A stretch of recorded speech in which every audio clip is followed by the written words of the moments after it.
Good evening, everyone. So today's topic is very um, a topic which we have read ever since we were in class 7, that is cell membrane.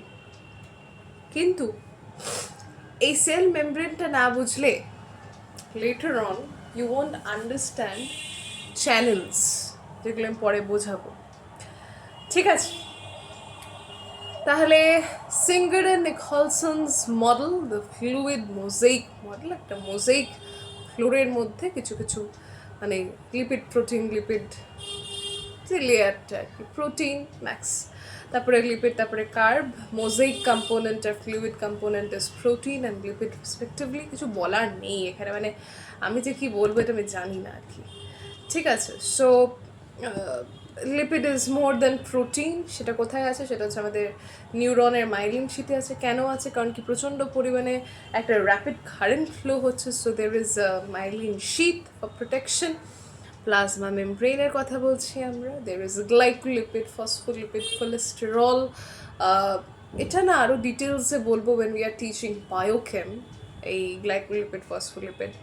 ফসফোলিপিডের মধ্যে phosphatidyl choline, sphingomyelin, phosphatidyl inositol, phosphatidyl serine, cardiolipin, এই আর কি। তারপরে phosphatidyl choline is an important lung surfactant. এই যে অ্যালভিওলাইগুলো গোল হয়ে আছে, এই যে চুপসে যাচ্ছে না, এটার জন্য রেসপন্সিবল কে? দ্য ফসফেটিডাইল কোলিন বা লেসিথিন। ঠিক আছে, প্রিভেন্টস অ্যালভিওলার কোল্যাপস। তারপরে স্ফিঙ্গোমাইলিন, নার্ভ সেল মেমব্রেনে থাকে স্ফিঙ্গোমাইলিন। ঠিক আছে, মাইলিন থেকে বোঝা যাচ্ছে মাইলিন শীথে আছে। তারপরে ফসফেটিডাইল ইনোসিটোল এন্ডোক্রিন সেলে পাওয়া যায়। ফসফেটিডাইল সিরিন খানিকটা ওপরে লেগে থাকে, সেল সিগন্যালিংয়ের জন্য হেল্প করে, অ্যাপোপ্টোসিস যেটাকে আমরা বলি। কার্ডিওলিপিড হচ্ছে হার্টের মাইটোকন্ড্রিয়াল মেমব্রেনে থাকে। গ্লাইকোলিপিড বলতে গেলে আমরা সেরিব্রোসাইড, গ্যাংলিও, এগুলো না। আর কোলেস্ট্রল হচ্ছে ফ্লুইডিটি বাফার। বাফার বলতে একটা যে সেল মেমব্রেনে যে ফ্লুইডিটি আছে, ইটস আ ফ্লুইড মোজাইক। শক্ত তো নয়, রিজিড নয়, ইটস ফ্লুইড ইন নেচার, মানে ফ্লো করতে পারে। ফ্লুইড মানে কি? Flowing nature. তো ফ্লো করতে পারে, কার জন্য পারে? কোলেস্ট্রলের জন্য পারে। So that is your cholesterol. আর মেমব্রেন ফ্লুইডিটি মানে ধরো যখনই আমাদের কম্প্যাকশন বেড়ে যাবে তখনই কোলেস্টেরল সেটাকে কমাবে, আর বাড়লে কমাবে, আর কমলে বাড়বে। ঠিক আছে, fluidity increase, lubrication, flexible function, unsaturated essential fatty acid, linolenic, linoleic, arachidonic. আর এই ফ্লুইডিটি কমায় হচ্ছে আমাদের রিজিড বানায় হচ্ছে স্যাচুরেটেড ফ্যাটি অ্যাসিডগুলো, তাই খেতে বারণ করে। প্রোটিনের মধ্যে আমাদের ইন্টিগ্রাল প্রোটিন আছে, এক্সট্রিনসিক প্রোটিন আছে, ট্রান্সমেমব্রেন প্রোটিন আছে, এইগুলো। আয়নিক চ্যানেল আছে, একটা পড়াবো আমি cystic fibrosis transmembrane regulator chloride channel, এটা একটা জিনিস পড়াবো পরে যখন সেকেন্ডারি অ্যাক্টিভ ট্রান্সপোর্টটা পড়াবো। পেরিফেরাল প্রোটিন আছে, একটা লিপিড অ্যাঙ্কারিং প্রোটিন একটা আছে, CD55 অ্যান্ড CD59। আরবিসির যে ডিস্ট্রাকশনটাকে প্রিভেন্ট করে, নাহলে 120 দিন যে একটা আরবিসির স্প্যান সেটা থাকতো না। ঠিক আছে, সো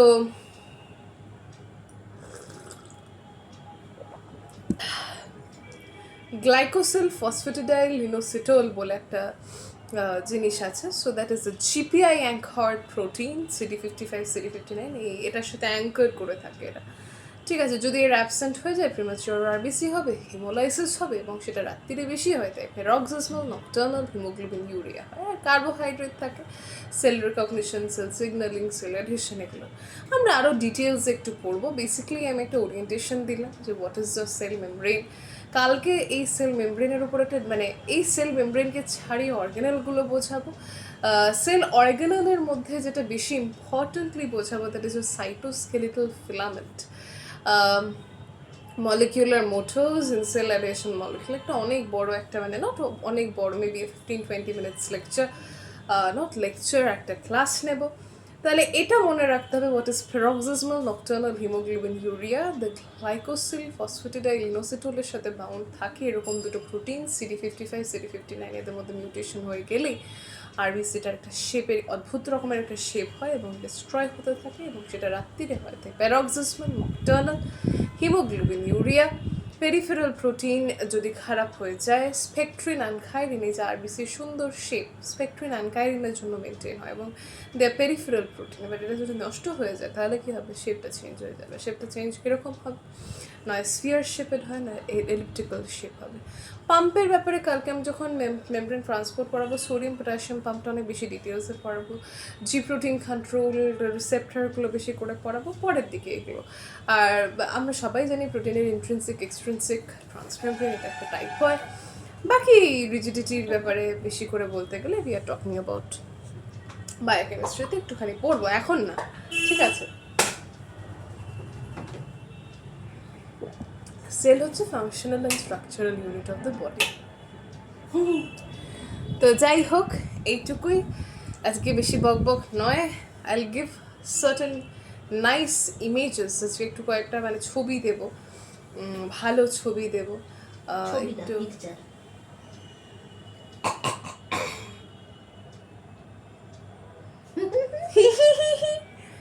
ঠিক আছে, ওকে, ছবি নয়, পিকচার, ইমেজেস, ঠিক আছে।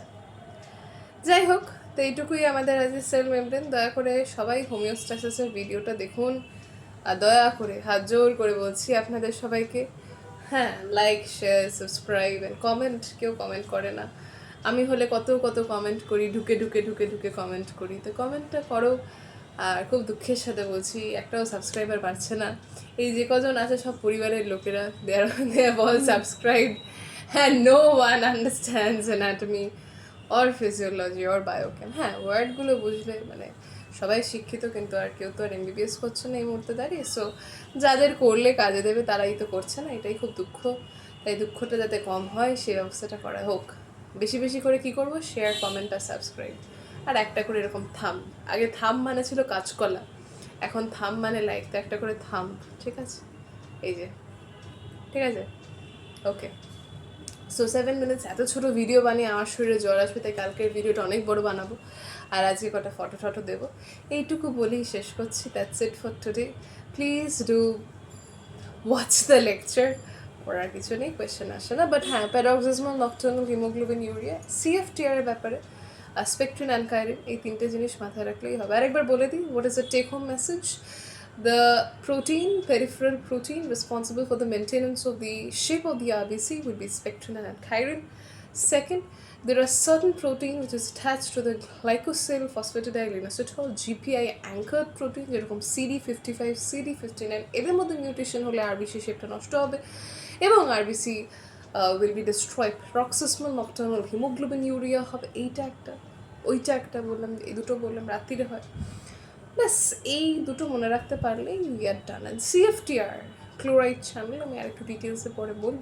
সোডিয়াম ক্লোরাইড কো ট্রান্সপোর্টার, ক্লোরাইডের সাথে সোডিয়াম বেরিয়ে যায়, এবং sodium is a hatch dog for water, কালকে এটা খুব বলবো, জলটাকে টেনে নিয়ে যায়। সো যদি মানে সিক্রিশনটা মোটা হয়ে যাবে, যদি এই CFTR cystic fibrosis transmembrane regulator যদি খারাপ হয়ে যায়, তাহলে একটা শক্ত মানে একটু মিউকাসি একটা ফ্লুইড বেরোবে, as a result there will be clogging, আর তার ফলে একটু প্রবলেম হয়। আর লাংস সারফেক্টেন্টের নামটা মাথায় রাখলে ভালো, ফসফেটিডাইল কোলিন আবার বলবো, বা লেসিথে আবার বলবো, এগুলো সব বলবো, এগুলো জাস্ট পার্ট, ইন্টিগ্রেশন, ওরিয়েন্টেশন যাই বলো।